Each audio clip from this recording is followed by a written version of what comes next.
Saudações. Recentemente tem ficado óbvio que o pau está cantando na África Ocidental. Vamos falar sobre isso. Primeira coisa, o contexto. A África Ocidental foi uma das regiões de maior presença francesa na época do colonialismo. O imperialismo, na verdade, ele começa em 1830 com a tomada da Argélia aos turcos otomanos pela França. Então, a primeira colônia no sentido imperialista europeia na África foi a Argélia. Nós sempre falamos que o capitalismo e o Ocidente são dois regimes irmãos, no qual o capitalismo é o braço econômico, o Ocidente é o braço ideológico, que começou com a tomada de Ceuta pelos portugueses em 1415, certo? Durante uma fase capitalista chamada mercantil. Que de mercantil não tinha nada, sabe? Imaginar que o capitalismo começou porque algumas pessoas foram até as Índias buscar tempero, isso é desonesto e burro, né? O que deu motor ao capitalismo, o que deu combustível ao motor, foi a colonização da América, né? Das Américas. A quantidade inacreditável de ouro e prata que eles roubaram do continente americano e dos povos do continente americano. Mas esse roubo começa na África, com os portugueses, como eu disse, em 1415. Aí, as Américas, finalmente, a partir do fim do século XVIII, se tornaram independentes, foram se tornando independentes. Os Estados Unidos, dentro de um processo de iniciar o seu próprio imperialismo, que é o mesmo roubo de terras e riquezas de outros povos. No caso, os Estados Unidos foram proibidos pela metrópole, né, a Inglaterra, de avançar além da vertente atlântica dos montes Apalaches. Revoltadinhos e também sem querer pagar imposto, né? Um grupo de contrabandistas, sonegadores, genocidas se une e declara a independência em 1776 e finalmente conquista ela em 1783. E aí, a partir daí, eles puderam roubar livremente as terras dos indígenas, dos mexicanos, né? Livremente. Roubo de terras, roubo de riquezas, isso é o capitalismo. Então, o capitalismo anglo-saxão, da América anglo-saxônica, você falava colônia de povoamento. Gente, que maneira povoamento? As terras eram povoadas. Como é que você povoa uma terra que já era povoada? Sabe? Colônia de povoamento é uma palavra que escamoteia o que realmente aconteceu. Foi colônia de genocídio. Milhões de indígenas moravam na América do Norte. Milhões, milhões. Eles foram mortos e as terras deles roubadas. Foi isso que aconteceu, não foi povoamento. Ah, eu vou colônia de povoamento. Como assim povoamento, gente? Por favor. Sério, né? Seria povoamento se a região fosse despovoada, seria uma Antártica da vida, só que não era. Então, foi despovoamento, já que milhões foram mortos para ter suas terras e riquezas roubadas. Então, o lance da América anglo-saxônica foi manter a política colonial europeia.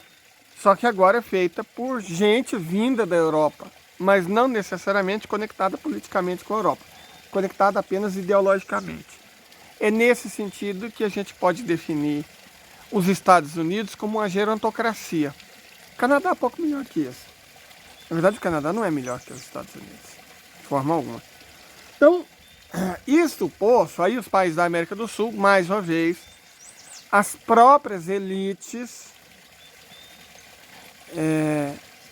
não quiseram libertar o povo. Os africanos que foram escravizados e os indígenas que foram usurpados. Eles queriam manter a sua dominação. Então essa independência foi meramente política. E mesmo assim num sentido bem mais subalterno. Porque desde o início eles estavam vinculados ao projeto colonialista europeu. No caso não mais ibérico, que já não era hegemônico, mas anglo-saxão. Então a América Latina já surge se subordinada aos interesses anglo-saxões. A elite latino-americana já nasce subalterna. Nesse sentido, não é incorreto dizer que a segunda fase do imperialismo começa em 1830 com a tomada da Argélia, como nós já dissemos, pelos franceses, certo? Então foi outro evento, outra fase do capitalismo que teve início político na África. O econômico foi na Índia, porque antes dessa segunda fase dita imperialista, a Inglaterra se torna potência industrial. E aí tem toda aquela conversa fiada, os ingleses acumularam riquezas com o comércio. Não, gente, os ingleses não acumularam riqueza com o comércio, não. Os ingleses roubaram dos indianos, ao custo de 300 milhões de vidas humanas perdidas. A primeira Revolução Industrial e mesmo a segunda Revolução Industrial foi feita com o dinheiro roubado, com as riquezas roubadas da Índia, sobretudo da Índia. Então, a Companhia das Índias Orientais Britânicas toma a Índia em 1783, curiosamente o mesmo ano da independência formal dos Estados Unidos.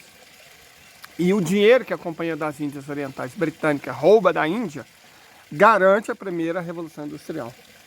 Quando a Índia passa diretamente ao controle do governo britânico, aí o roubo e o genocídio subsequente financiam a segunda Revolução Industrial. Certo? Então, se a primeira fase do capitalismo foi financiada com a riqueza roubada e a vida roubada da América e a escravização das pessoas da África, a segunda fase do capitalismo, dito industrial, foi garantido com a riqueza roubada e a vida roubada dos indianos. Em menor grau dos chineses, morreram 100 milhões de chineses e 300 milhões de indianos. Lembrando que a China foi obrigada pelas potências europeias e pelos Estados Unidos a consumir drogas. Foi por isso a Primeira e a Segunda Guerra do Ópio, para obrigar os chineses a consumirem drogas. O ópio é uma droga, parente do fentanil, inclusive, né? Não deixa de ser irônico. Tudo bem. O domínio ocidental sobre a África, nós vimos, começa com a primeira fase do capitalismo do Ocidente, tomada de Ceuta pelos portugueses há cerca de 600 anos atrás, 607 anos atrás. E a fase imperialista começa em 1830, com a tomada da Argélia pela França. Portanto, há uns menos de 200 anos atrás. Quando a gente fala que a Rússia nunca foi imperialista, é por causa disso. Quem fala isso é burro ou desonesto, certo? É burro porque quando você fala uma coisa do qual você não entende, você está sendo burro. O imperialismo é um conceito desenvolvido por marxistas, em especial Lenin, Charnov e Rosa Luxemburgo. E nos três existe o consenso que o imperialismo é a fase do capitalismo industrial monopolista, certo? Então, a Rússia, convém lembrar, e até os próprios historiadores burgueses concordam com isso, era um estado semi-feudal quando da Revolução Russa de 1917. Ora, se a Rússia era um estado semi-feudal quando da Revolução Russa, é óbvio que ela não pode ser uma potência imperialista, já que o imperialismo é a fase do capitalismo e a Rússia não era capitalista, era semi-feudal. São coisas tão óbvias, né? Mas discutir com gente é difícil, cara, é difícil, porque hoje em dia a pessoa aprende na Uniesquina, né? Porque essas Uniesquinas, esse ensino à distância tem muito professor ruim. Vocês não fazem noção, não fazem ideia. É muito fraco. Ou no Unisap, né? No UniYouTube, no Datacur, essas pessoas não têm noção do que está falando.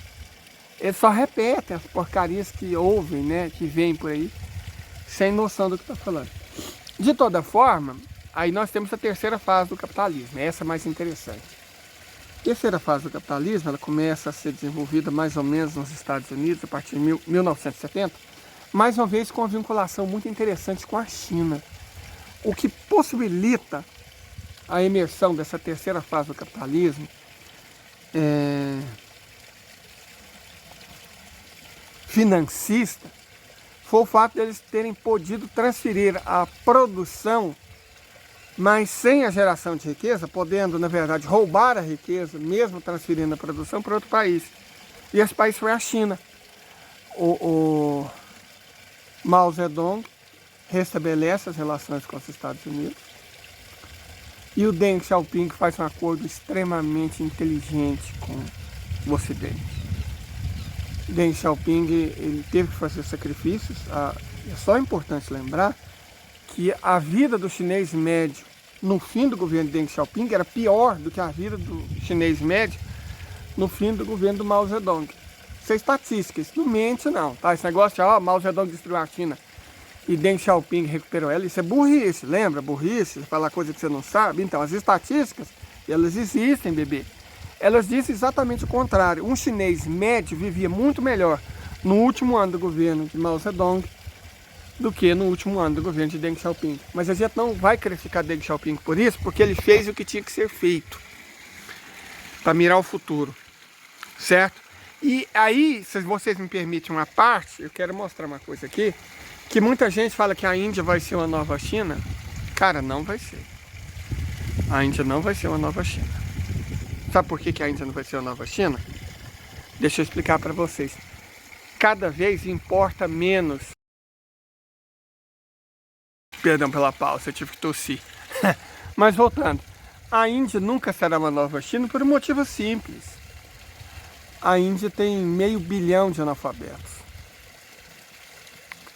E importa cada vez menos na produção mundial mão de obra barata. O mundo não precisa de mão de obra barata. O mundo precisa de mão de obra qualificada.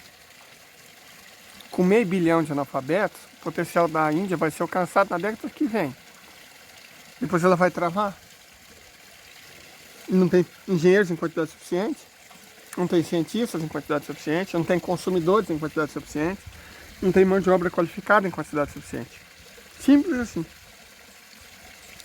Certo? Diferente da China, graças a Mao Zedong, que erradicou o analfabetismo já na década de 1950. E as reformas de Deng Xiaoping foram interessantes. A China não tem educação gratuita, estrito sensu. Ela é gratuita e obrigatória até o equivalente à quinta série. Depois ela só é gratuita para os que forem competentes ou talentosos.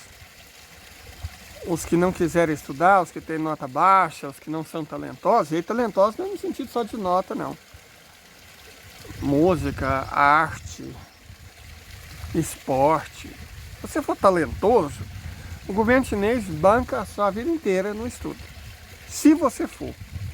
Caso não, sua opção é ser inteligente. São duas coisas diferentes. Certo? Ou ser muito esforçado. São três coisas diferentes.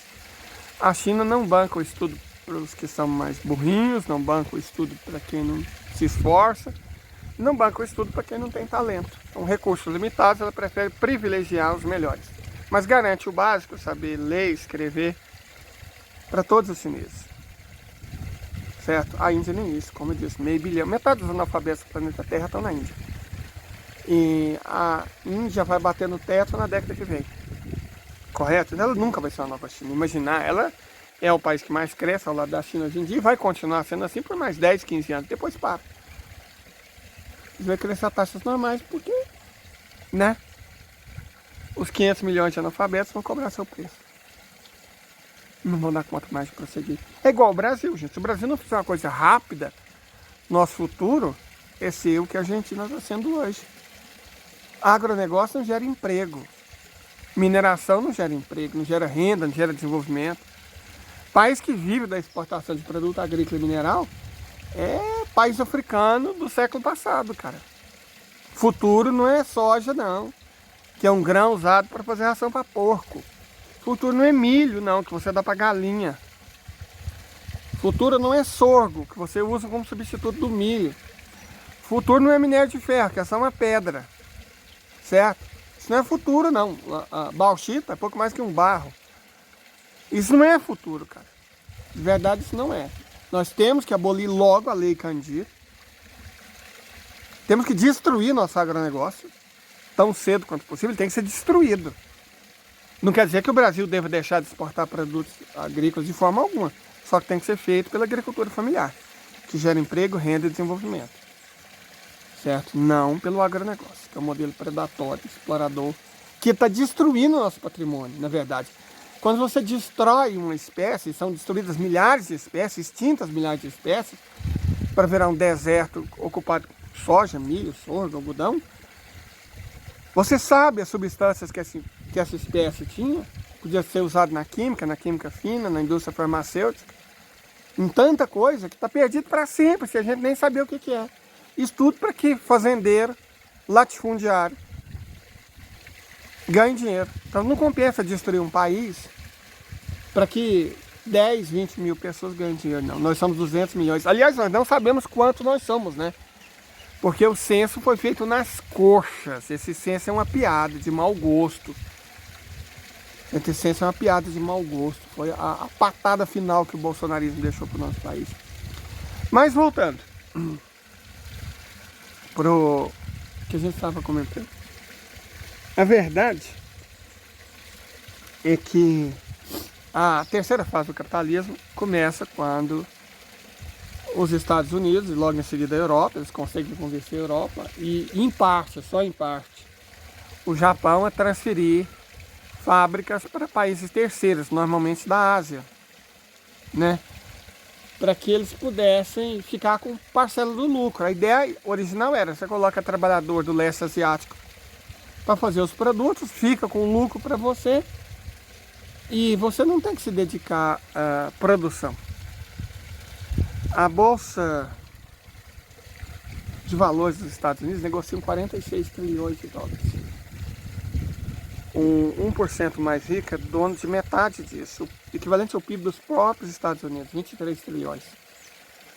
Os outros 9% mais ricos são donos de outros 40 pontos percentuais. Então, 90% da população dos Estados Unidos é dona de 10% do que está na Bolsa de Valor, mas acredita que a Bolsa subir é bom para eles. Deixa eu explicar uma coisa aqui para vocês. Quando a Bolsa dos Estados Unidos quebrar, esses 46 trilhões de dólares, sabe o que vai virar? O mesmo que virou na crise de 29, fumaça. Só que a dívida que eles têm de 100 trilhões não vai virar fumaça, não, essa vai virar fogo. É por isso que eu vejo, não sei o que, os Estados Unidos estão armando a guerra contra a China, estão fazendo uma ofensiva diferente contra a Rússia, vão intervir na Nigéria, para intervir na Níger. Cara, eles não vão fazer isso. Sabe por quê? Porque eles não têm dinheiro, não tem produção, não tem mais nem forças armadas competentes, nem tecnologia, nem munição direito eles têm. Não vão fazer isso aí. Leila, mas você não falou que o conflito da terceira mundial não vai para o Oriente Médio, não vai usar a Síria como palco? Continua afirmando. Mas é a África, gente, não importa. Honestamente, por mais que seja cruel dizer isso, o PIB inteiro do Sahel é menor do que a região do aeroporto de Xangai. Ou do que a zona financeira de Tóquio, ou de Londres, ou de Nova York. É uma região muito pobre do mundo. Está tendo uma revolução lá, uau, parabéns, eu estou torcendo muito pelos nossos irmãos africanos se libertarem, mas a gente não pode se esquecer que o Sahel é a região mais pobre do mundo. Certo? Se você soma o PIB de Mauritânia, Níger, Mali, República Centro-Africana, Burkina Faso, Sudão do Sul, você tem uma coisa menor do que a cidade de Buenos Aires ou o estado do Paraná. É horrível dizer isso, mas é o fato. Então, o que está acontecendo lá é respinga incêndio do que ainda vai acontecer no Oriente Médio. Certo? É o que está acontecendo, é o que vai ser. É muito triste a gente ver isso, porque é uma região muito rica, né? É uma região muito rica. Aí sim, é nesse sentido, isso tem não é que vai ser a terceira mundial, vai ser lá, não vai, mas implicações profundas decorrem do que está acontecendo hoje no Sahel. Eu não diria para o mundo, para a França. A França tem milhares de toneladas de ouro e uma base energética dependente de urânio. Só que ela não produz nem ouro nem urânio. Ela pega do Níger e do Mali e de Burkina Faso. E esses 3 países romperam com ela e estão se associando com a Rússia. Ao mesmo tempo, a França perdeu a fonte da riqueza dela. Foi isso que permitiu a ela vencer a Primeira Guerra Mundial. Ela não usou recursos dela, ela usou recursos africanos. Na Segunda Guerra Mundial, ela teve do lado dos vencedores, mas efetivamente não venceu, né?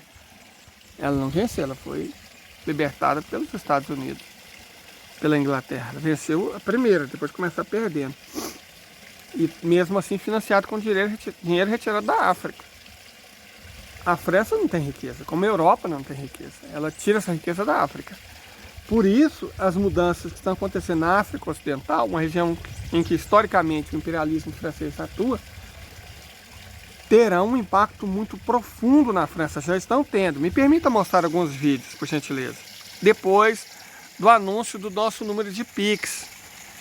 A gente não é monetizado pelo YouTube, nem vai ser tão cedo, porque eles não enviaram o nome de PIN da primeira vez, na segunda vez, eu duvido que vão enviar da terceira vez, depois vão arrumar outro pretexto e não me monetizam. Pelo contrário, o dinheirinho que eu ganhei está preso lá com eles, não me devolvem. Então, quem puder colaborar, vou até deixar o nome de Pix, depois eu volto com 3 vídeos para explicar isso que eu falei agora mesmo. Até mais.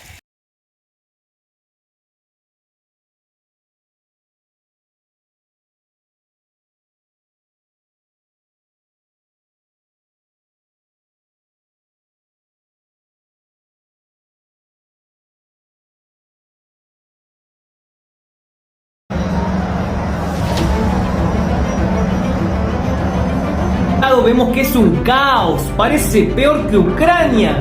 ¿Y saben cuál es la única razón de todo esto? La plata. Esto es por plata. Y ustedes dirán, que son codiciosos. No, todo lo contrario.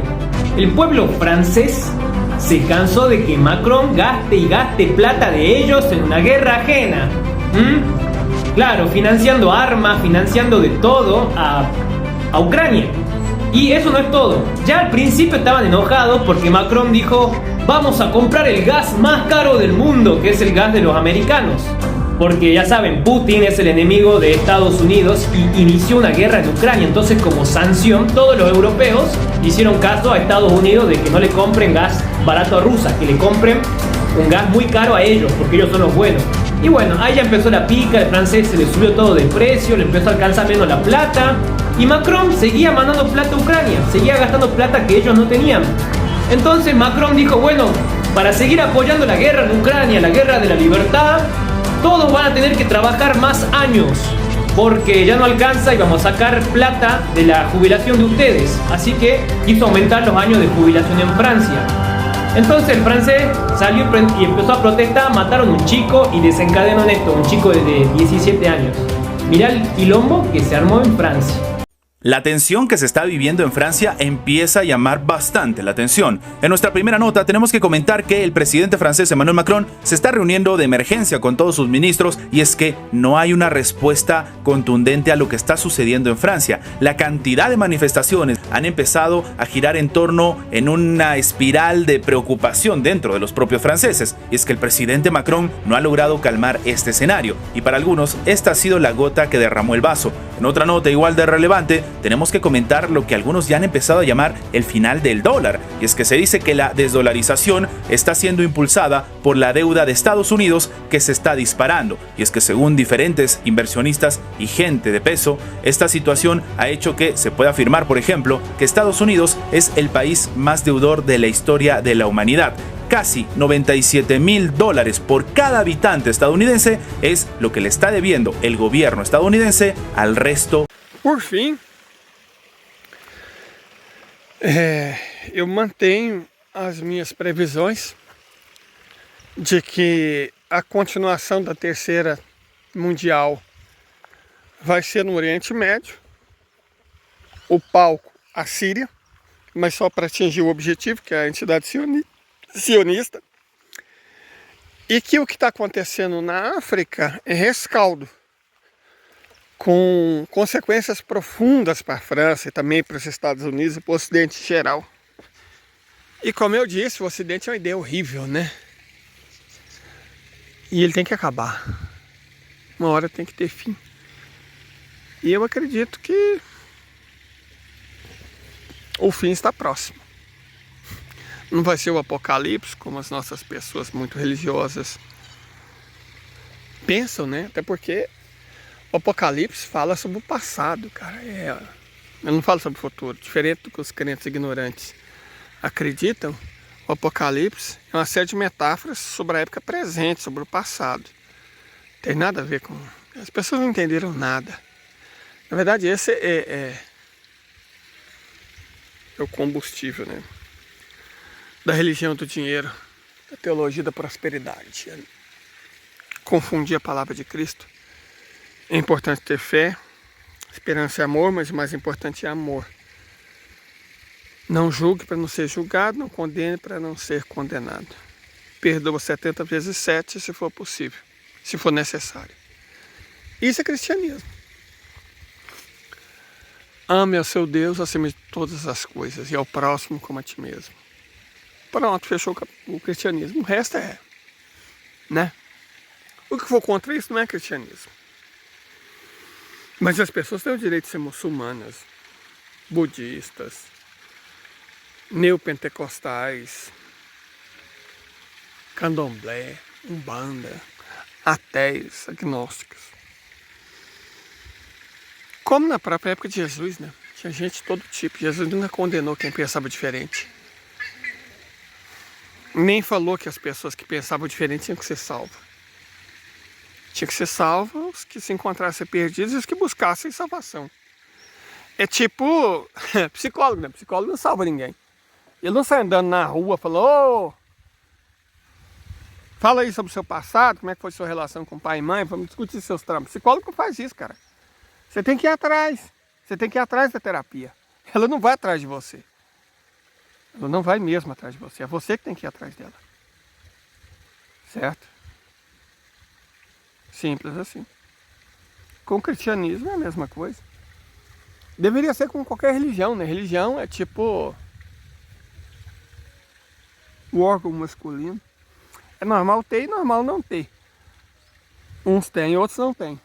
Uns usam, outros não. O que você não pode nunca, jamais fazer é enfiar o seu amarra nos outros. Né? E eu não tento fazer isso. O Ocidente tenta. É a essência do Ocidente é fazer isso. Mas a minha não. De toda forma, eu não sei quando esse vídeo vai ao ar, porque a nossa internet é muito ruim. Mas fiquem bem, curtam, comente, compartilhem, nos siga e até o próximo vídeo. Então veja vocês que a coisa não está fia só na França, ela também está fia nos Estados Unidos. Eu lembro que na época das Olimpíadas e da Copa, a gente nem sente direito a alegria de ter tido Copa no Brasil, né? Não foi só por causa do 7-1, não. O não vai ter Copa, o golpismo. E das Olimpíadas, foi terrível, porque foi o Temer, aquele golpista miserável. Nossa, meu Deus, que ódio daquele homem. Que ódio daquele golpista. Sabe? A gente não curtiu, não aproveitou. Foi como se não tivesse acontecido. O Brasil sediou uma Copa e Jogos Olímpicos, era pra gente ser feliz e ter essas lembranças para sempre, mas já foi nos roubada.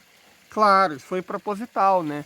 O golpe ele começou a ser engendrado ali, a Lava Jato, a mídia, os Black Bloc, os imbecis da jornada se sonham, o movimento Passe Livre e outros idiotas imbecis úteis que destruíram o Brasil naquela época. Mas eu lembro que, né, surgiram, claro, os quinta-colonistas, foi planejado, igual aconteceu na Ucrânia, não é à toa que foi mais ou menos na mesma época. As jornadas de junho, a revolução da Praça Maidan, a Primavera Árabe, toda essa pataquada, né, dessas revoluções coloridas, que só tornou a vida dos povos muito pior do que era antes, em todos os lugares que aconteceu, porque esse era o objetivo. eu lembro que tinha um meme, que era o seguinte, um moleque, um desses branquinhos, do Gigante Acordou, da Uni, cara, ainda bem que a Uni foi tomada da UJS, porque a Uni tinha se tornado uma piada triste, patética de si mesma, né? Você vê a presidenta da Uni indígena e mulher, não sei, talvez fosse lésbica, né? O combo completo do colorismo identitário. Ela abraçando com o cara do MBL, cara. Sabe, consciência de classes passou a milhas daquilo. Sabe, eu lembro que o estudante profissional que foi o presidente da Uni antes dela, era aluno da UFG de Goiás. Eu lembro de conversar com ele, porque eu também sou egresso da Universidade Federal de Goiás.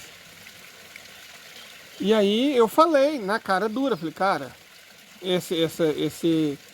essas jornadas de junho, isso foi mais ou menos na época, essas jornadas de junho, vocês sabem que isso é golpismo, né? Está sendo usado de mão de obra barata e burra para interesse imperialista. Ele fez uma cara de otário, né? De mané que ele tinha. Ainda não era presidente da Uni, não. Ele era ligado ao movimento estudantil, acho que presidente do DCE da UFG. Fez uma cara de mané. Depois acabou virando presidente da Uni. Mas é o típico, né? Um cara que, filho do professor também, de história da UFG. Um cara que não entendeu nada. Não entendeu nada. E depois dele só piorou. Eu fui da UJS, eu fui do movimento estudantil, fui do conselho diretor da UFG. E eu lastimo muito que a Uni tenha se tornado o que se tornou. Graças, principalmente, ao JS, né? Que encampou o identitarismo em detrimento da luta de classe. Mas, felizmente, agora a UJS finalmente perdeu o controle da Uni.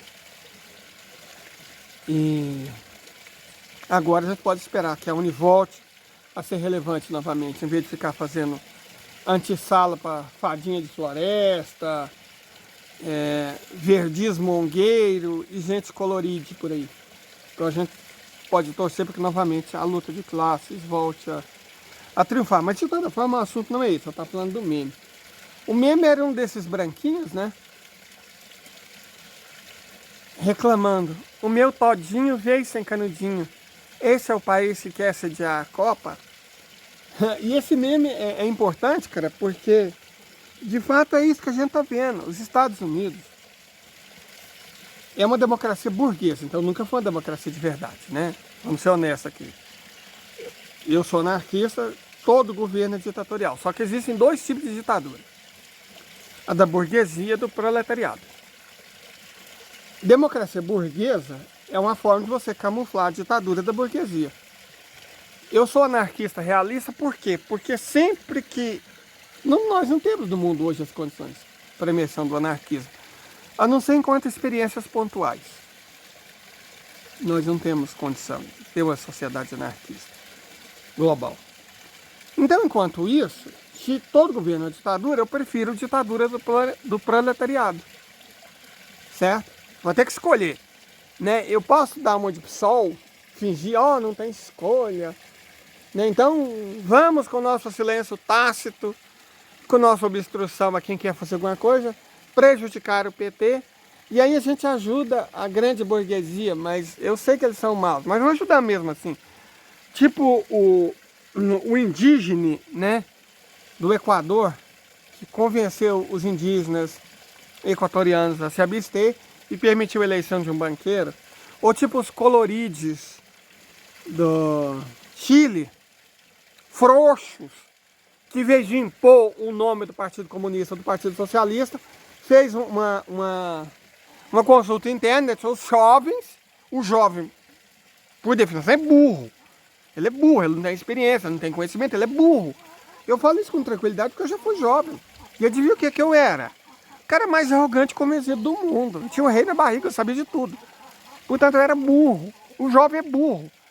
Aí o Partido Comunista, o Partido Socialista chileno fizeram uma prévia, os jovens votaram em massa e escolheu o Boric. Aí o resto é isso que vocês estão vendo, né? É isso que vocês estão vendo. Isso que dá com os identitários, os colorides, governa um país, né? Mancha o nome da esquerda, porque esses caras são vendidos como se fosse esquerda, apresentam-se como se fosse esquerda, mas não são esquerda. Esquerda é quem defende a classe trabalhadora. E esses caras defendem a burguesia. Burguesia limpinha. Certo? Então, gente, na real, o que acontece é que esses problemas não se resumem ao Brasil, né? Os Estados Unidos estão passando exatamente por isso. Os Estados Unidos não são uma democracia, nunca foram. É uma ditadura da burguesia. E essa ditadura está começando a fazer com a própria gente o que ela vinha fazendo com as gentes do mundo inteiro. Deixa eu mostrar 2 vídeos para ilustrar isso. I was just arrested for holding a sign saying money for the poor, not war. The Pentagon budget this year is nearing $1 trillion. We are building more bases surrounding China to prop up more war, yet we don't have money for climate justice, for housing, for healthcare, for livable wages. We're not addressing the common enemy of the entire planet, which is the climate crisis. The Pentagon's the biggest polluter in the world. Anthony Blinken, the Secretary of State, and Lloyd Austin, the head of the Department of, in quotes, Defense, are in there testifying, asking for more and more money to increase never-ending wars. And I was arrested for holding up a sign, and it's what's supposed to be the people's house. They were distinguishing China with the dictatorship and we're the democracy, and yet you get arrested for holding up a sign. We to be able to stand up and say what we want, and utilize our First Amendment rights, and demand that this government in our country protects us and provides support for the people. Por parte de Estados Unidos y por parte de la coalición internacional para intentar sacar a estos terroristas sanguinarios de la zona de esta segunda ciudad más importante de Irak. Y respecto a lo que decíais antes, yo creo que a veces se utilizan muchas teorías de la conspiración, ¿no? Quien ha creado el ISIS es Estados Unidos, es la CIA. Yo no creo que eso sea así, obviamente, pero acusar de esto a Estados Unidos, de esa formación del ISIS, me parece que es pura ciencia ficción, ¿no? A ver, maestro Alfredo, yo tenía una pregunta, pero creo que hay muchas cosas que tocar en la réplica, como lo de la ciencia ficción. Maestro. Bueno, yo creo que este profesor no está actualizado. Ya ves que muchos europeos tienen complejo de superioridad insustentable, pero yo creo que no está nada actualizado. Mira, la operación Ciclón, ahí es donde se crea la CIA.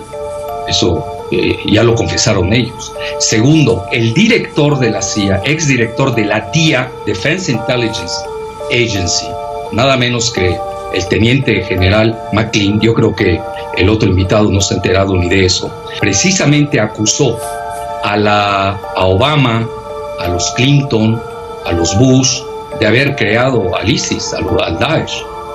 Sería bueno que antes de meterse a decir infamias, leyera, que se actualizara, pero a niveles más altos, no a niveles propagandísticos. Entonces, mira, cuando ellos lo comentan, que nada menos como el teniente general McClain, pues ya nos tiene sin cuidado que dicen, como dicen, ¿no? El dicho famoso, ¿no? Cuando tratas con el dueño del circo, pues no negocias con los payasos.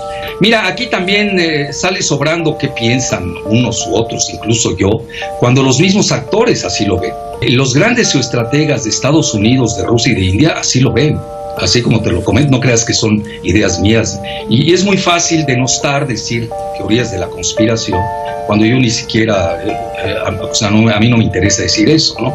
Pero sí se me hace que es muy primitiva la postura del otro invitado, te lo digo abiertamente. Entonces hay que consultar a los grandes del planeta, a los actores. Yo soy una gente que conozco Irak, te puedo garantizar que este señor ni conoce Irak.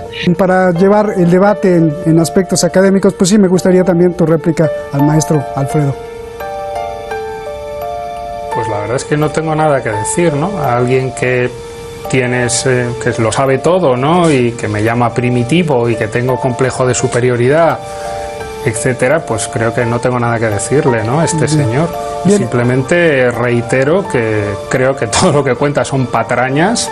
Mira, Roberto, antes que nada, que reto a este señor tan primitivo y tan ignorante. Por eso yo siempre pido con quién voy a dialogar, porque siempre me ponen cada cosa que para que te ponen. Entonces, este señor tan ignorante, lo reto a que desmienta los acertos del teniente general McClain, que fue director de la DIA, Defense Intelligence Agency, con Obama, que luego lo corrieron, fue por unos días, 20 y pico de días, director general del Consejo Nacional de Seguridad. ¿A quién le creo? ¿A este señor que no sabe nada? ¿O le creo a McFlynn? ¿A quién le creo? ¿A la CIA? Que incluso hay un libro que ni conoce por lo que veo, que se llama Operación Ciclón. ¿A quién le creo? ¿A este señor? ¿O le creo a Zbigniew Brzezinski, que él en una célebre entrevista con el Nouvel Observateur dice cómo él propició la creación de Al Qaeda, que son los abuelos hoy del ISIS, del Daesh, que son precisamente estos yihadistas? Entonces, mira, el terrorismo es parte del fenómeno humano, por desgracia. Nace desde Caín, desde que con una mandíbula de asno mató a su hermano, y forma parte, mira, hay dos maneras de abordar el terrorismo, de esta manera como la aborda este señor, a mi juicio muy superficial y simplista, sin horizonte ni profundidad, geoestrategia, y la otra es la que yo abordo, y obviamente él, como no entiende de geoestrategia, pues les llama teorías de conspiración y ficción, porque no sabe, es ignorante. El terrorismo es financiado desde fuera, tiene armas, usan el internet, usan depósitos bancarios, mueven grandes capitales. Esos capitales no se mueven por camello,